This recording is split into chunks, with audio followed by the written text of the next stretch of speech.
Hello, BookTube, and welcome back to a series of videos where we are reading Pride and Prejudice. I'm reading this battered old trade paperback that is, I think, going to be retired permanently at the end of this reading. And we are up to chapter 51. Jane Bennet and Elizabeth Bennet have prevailed upon their father to see his youngest daughter. They prevailed upon Mr. Bennet to allow Lydia into the house at Longbourn, even though she ran off and got married to Mr. Wickham. She didn't consult with her father, didn't care about the scandal that was breaking about the family in the neighborhood, didn't care about the disgrace she might have dragged them all into and might still drag them all into, didn't care about any the expense. She didn't care about any of that. And Mr. Bennet has had the fortune, thankfully for such an indolent man, of having someone else take care of all the problem over in London.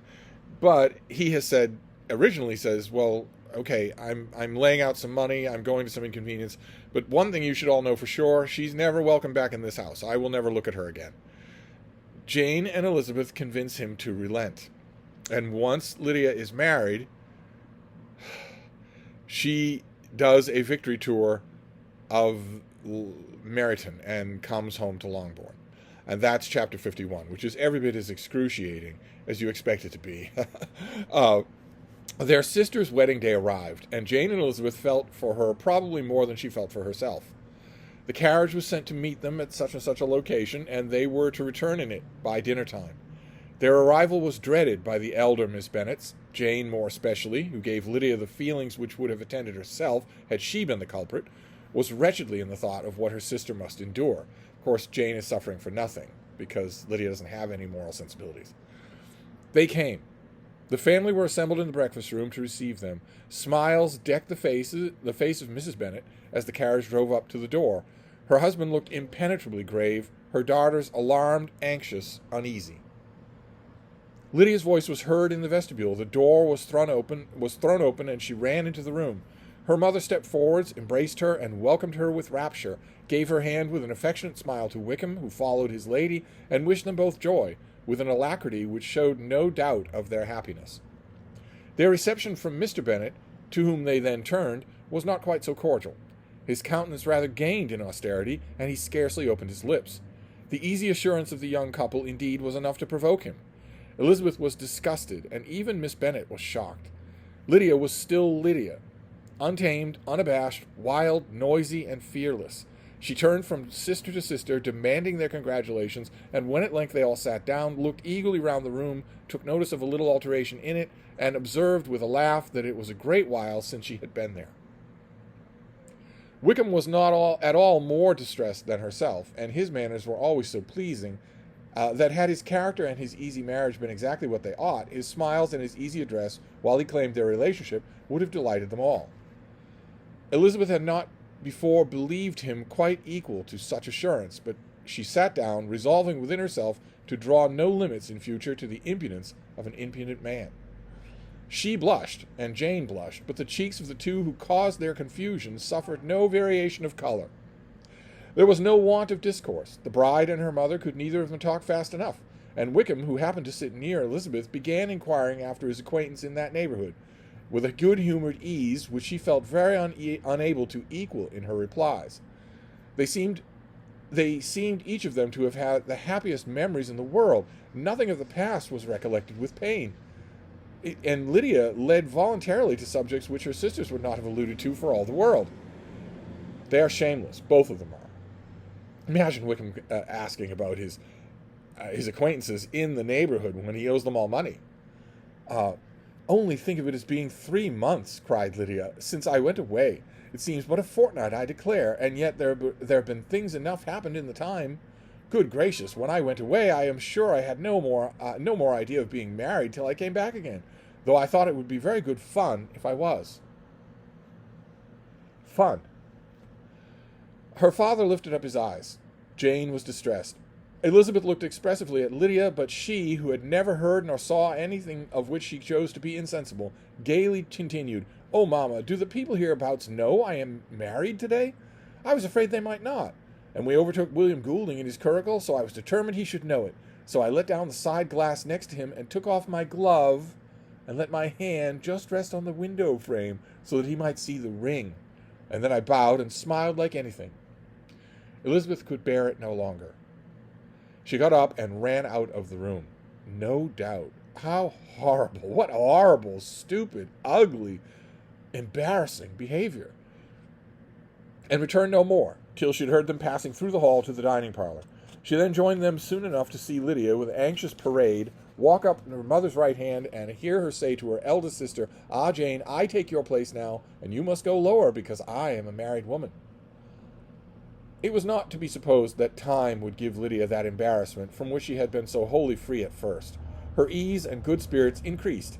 She longed to see Mrs. Phillips, the Lucases, and all their neighbors, and to hear herself called Mrs. Wickham by each of them.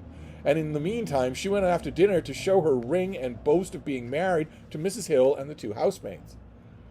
"Well, mamma," said she, when they were all returned to the breakfast-room, "and what do you think of my husband? Is not he a charming man?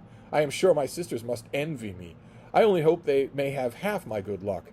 They must all go to Brighton. That is the place to get husbands. What a pity it is, mamma, that we did not all go." "Very true, and if I had my will, we should. But, my dear Lydia, I don't at all like your going such a way off. Must it be so?" "Oh, Lord, yes. There is nothing in that. I shall like it of all things. You and Papa and my sisters must come down and see us. We shall be at Newcastle all winter, and I dare say there will be some balls, and I will take good care to get good partners for them all." "I should like it beyond anything," said their mother. "And then when you go away, you may leave 1 or 2 of my sisters behind, and I dare say I shall get them husbands before the winter is over." Finally, Elizabeth says what every reader is thinking. I thank you for my share of the favor," said Elizabeth, "but I do not particularly like your way of getting husbands." Their visitors were not to remain above 10 days with them. Mr. Wickham had received his commission before he left London, and he was to join his regiment at the end of a fortnight. No one but Mrs. Bennet regretted that their stay should be so short. 10 days is a short stay. And she made the most of the time by visiting about with her daughter and having very frequent parties at home. These parties were acceptable to all. To avoid a family circle was even more desirable to such as did think than to such as did not. Wickham's affections for Lydia was just what Elizabeth had expected it to find, not the equal of Lydia's for him. She had scarcely needed her present observation to be satisfied, from the reason of things, that their elopement had been brought on by the strength of her love rather than by his. And she would have wondered why, without violent caring for her, he chose to elope with her at all, had she not felt certain of his flight, or that his flight was rendered necessary by distress of circumstances. And if that was the case, he was not the young man to resist an opportunity of having a companion. So it's just that the Brighton area was too hot to hold him. It's not that he's fond of Lydia at all. Elizabeth can't wait for all this to be over. It's just a social ordeal. Her sister has not changed. She is not penitent. She was right in the cautions that she gave to his father, or to her father. Her father was right originally in being toweringly angry at her. She hasn't learned anything. All that's happened here is that 2 people who are obviously going to be parasites for the rest of their life have been attached to the Bennet family. But aside from her embarrassing behavior, Elizabeth thinks that Lydia has no more surprises for her. All of this is happening just as she expected. But oh boy, is there a surprise still waiting. Oh my, is there. Lydia was exceedingly fond of him. He was her dear Wickham on every occasion. No one was to be put in competition with him. He did everything best in the world, and she was sure he would kill more birds on the 1st of September than anybody else in the country when hunting season starts. One morning, soon after their arrival, as she was sitting with her 2 elder sisters, she said to Elizabeth, "Lizzie, I never gave you an account of my wedding. I believe you were not by when I told Mamma and the others all about it. Are you not curious to hear how it was managed?" "No, really," replied Elizabeth. "I think there cannot be too little said on the subject." Lydia might be doing her best to be oblivious, but Elizabeth is making clear you should be ashamed of yourself. You shouldn't be acting or talking the way you are. La, you are strange, but I must tell you how it went off. We were married, at St. Clement's, because Wickham's lodgings were in that parish. And it was settled that we should all be there by 11 o'clock. My uncle and aunt and I were to go together, and the others were to meet us at the church. Well, Monday morning came, and I was in such a fuss. I was so afraid, that something would happen to put it off, and then I should have gone quite distracted. And there was my aunt all the while I was dressing, preaching and talking away just as if she had been reading a sermon. However, I did not hear above 1 word in 10, for I was thinking, you may suppose, of my dear Wickham. I longed to know whether he would be married in his blue coat. Pause for ear-piercing siren.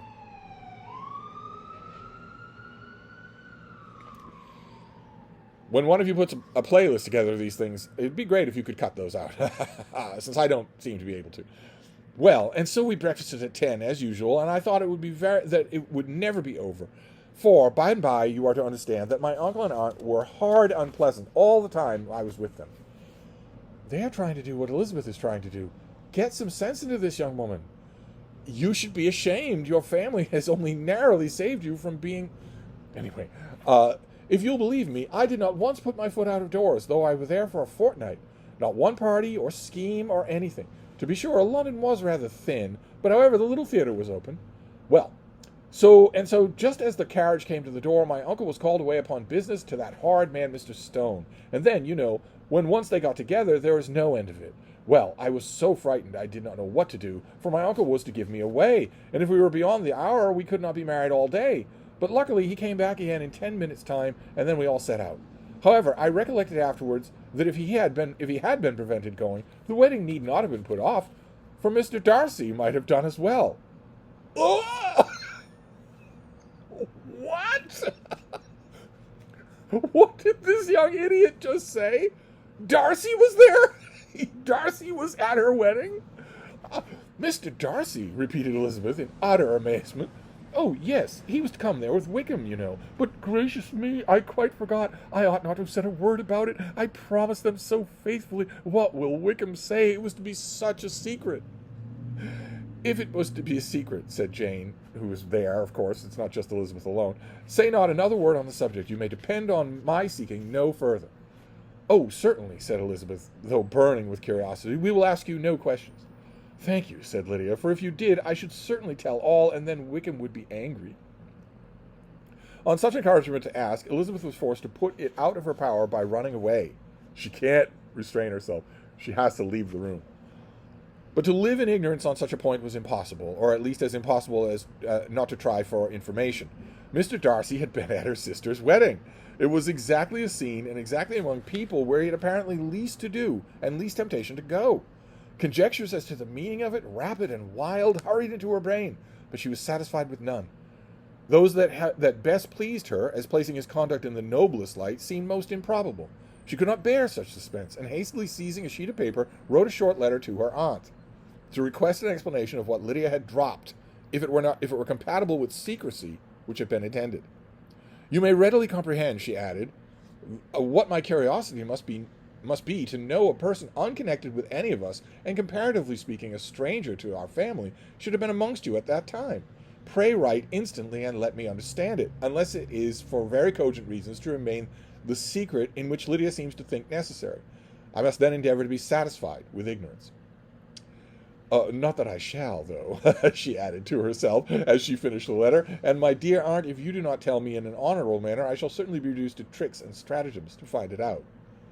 It's utterly unbearable that she would not know what is going on here. Darcy was at Lydia's wedding? Jane's delicate sense of honor would not allow her to speak to Elizabeth privately of what Lydia had let fall. Elizabeth was glad of it. Till it appeared whether her inquiries would receive any satisfaction, she had rather be without a confidant. And that is chapter 51. As we now get our first hint. If we know that this arrangement costs money.